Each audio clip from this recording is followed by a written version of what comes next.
So I want to ask you, something. You mentioned about Malcolm. Did you ever met Malcolm? Oh, definitely. Yeah? Oh, definitely. So tell me about the first time you met Malcolm. Okay. After we got the written, signed the written everything, and it was approved that we had the right to practice your religion, and it's in the penal institution. It was approved. We had that right. It was Paul D. McGinnis was the correctional officer at the time, correctional commissioner at the time, and we won the case, and that's why that opened the door where Islam can be taught in prison. Okay? Then we started spreading. So now Walter, I became a fanatic. Okay? And Walter and I, they were spreading in prison like wildfire. And then all the brothers, they started shipping us out. So all the brothers, this is how the knowledge got in different locations. Because anytime the brother got shipped in different locations, when he go, he teach and write out what his understanding, and then it develops from there.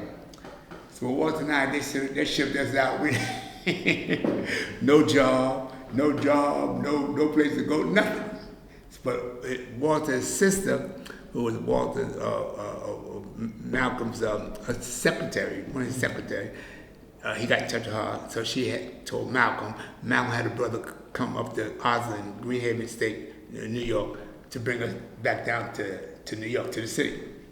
So at that time, when I came back down, at that time I had a wife. In fact, I had a wife and 4 children. I was in Fort Greene, okay. And so when I came back home and everything, they had that thing out like they got now, because the system break up families. The system break up families. Right. Most families would be together if it don't be for the technology and the psychology and the hatred for black families. And the reason why I can say that, because anybody, if you're arrested, you can't come home to your family. Because if you want to come, if you have to separate yourself. Either you leave your family so they can stay in the house, in the apartment, okay, or if you try to stay there, they'll evict you. So when I came home, I was faced with that. You understand? Either if I stay with the family, we're gonna be evicted, or if I leave, don't stay there. The whole welfare program and everything, right? Talk about the welfare program. Yeah, this is set up to divide families. A lot of families that broke up and separated, it wasn't because they wanted to. It was because they was forced to, because of the fact, even if a child, anybody in your family was arrested, they used it as an excuse to evict you from the apartment. So I told my wife, I had a wife and 4 children, so I told my wife, you stay here with these children. So I'm going out on the street. I said, but you ain't gonna want for nothing. Nothing. You my children, you gonna have everything. I hit the street, okay? And I got paid.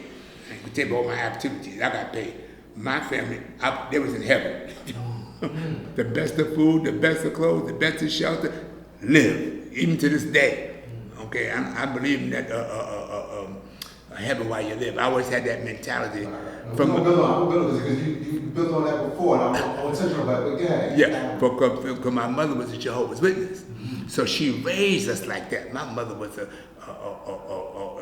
heavy Jehovah's Witness, but she raised us with the best of everything that life has to offer, because she was a registered nurse, but she also was a master cook. So she was on these big Jewish holidays, the Jews and stuff, they have company and family, she used to cook for the Jews. So and the Jews she used to cook for was a clothes manufacturer. See, so all the clothes and stuff from his family and all his friends and stuff, my mother's name was Dolly, they would give her all the clothes. Like my sister and them, they was wearing the best in the poor days. You understand what I'm trying to say? And whoever had sons that was like our side, remember other side, we got that. So we living good because they was giving to her, so it didn't cost her nothing. And then all their friends and so forth, whatever clothes they had to give, they would give to my mother. So that's, yeah. So, okay. Malcolm. Okay. So anyway, so I'm out now. So I had to go stay at my mother's house. My mother had a big 6-room apartment, so it wasn't no problem. I said, Mother, I got to be here. She said, you ain't got to tell me nothing. Just don't bring none of that here. You stay, that's it. None here. So I to my mother's house for a while, okay, and then Mom got in touch with me because Malcolm wanted to see. Malcolm got in touch with you. I'm not Malcolm. Walter. Yeah. So Walter said, he said, stay in touch. We stood in touch. So Malcolm put the word out to Walter. All the brothers that was in prison with him, he wants to meet them. Okay, so that's when that Monday, it was an FOI class night. On that Monday, all of us that was out, we went down to the temple, right? And so after the FOI class, then Captain Joseph said, you brothers here that Malcolm want to see, you'll go to the restaurant. So we went to the restaurant in the back, right? So then Malcolm came in like a giant, brother. When you're in front of Malcolm was powerful. His presence alone was powerful, okay? Powerful. So he came, he sat down, he just looked at us. He said, I just had to see y'all, just to greet y'all. He said, what y'all did was remarkable. Remarkable. It's an honor, it's a pleasure that the work y'all did. He said, and Walter, all the brothers that was there. He said, and when I gave the report to the messenger, he said, the messenger said, he held his head up with pride and joy and said, those are true believers, true believers. We shook his hand and everything, and he told Captain Joseph, Yusuf Charles Joseph then, he said, whatever these brothers want to see me or whatever they want, whatever they need, you make sure they have it. Malcolm turned it to Joseph. Yeah, Joseph. And Malcolm was a God, brother. God. Couldn't nobody in America qualify to shine Malcolm's shoes under the teachings of the Most Honorable Elijah Muhammad. Okay? So, and after he said, you're welcome, come anytime, whatever. So every Monday was the FOI class, right? So the next week I went to FOI class, because when you recite, the student enrollment and so forth. You just give out lessons, question and answer at a time, and that's when I met the father. The father was there. So it was me, the father, Franklin was there, and all that. See, people look at Franklin was another brother. Beautiful brother, but just a brother. That's all. Just Louis Franklin. But some people go, ain't but one,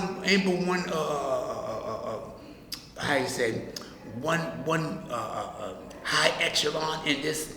That's the message of Master Muhammad and the messenger. Everybody else is brothers. Even Malcolm, though, Malcolm was as powerful as he was. Oh, another thing what made Malcolm so powerful. All his lectures and teachings. Okay, let me break it down to you. Monday was FOI class. Tuesday was public speaking. Wednesday was temple meeting. Thursday was MGT class. Friday was wisdom night. It wasn't no such thing as Juma prayer. Juma prayer, that's that Orthodox and Sunni. You must do your own research, as I did. If Mecca did this.